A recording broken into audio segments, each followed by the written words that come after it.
Hello friends, I hope you are doing well.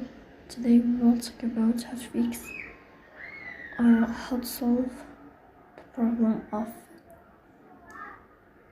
kicking you out on the application of Netflix. We click on settings. Here you will click on apps, default apps, app settings. Here you will search for the application of Netflix. In this page of app info, you will click on first stop and you will click OK. Here you will enter to storage. Then we click on clear cache. In the end, you will turn off your phone and you will restart your phone again.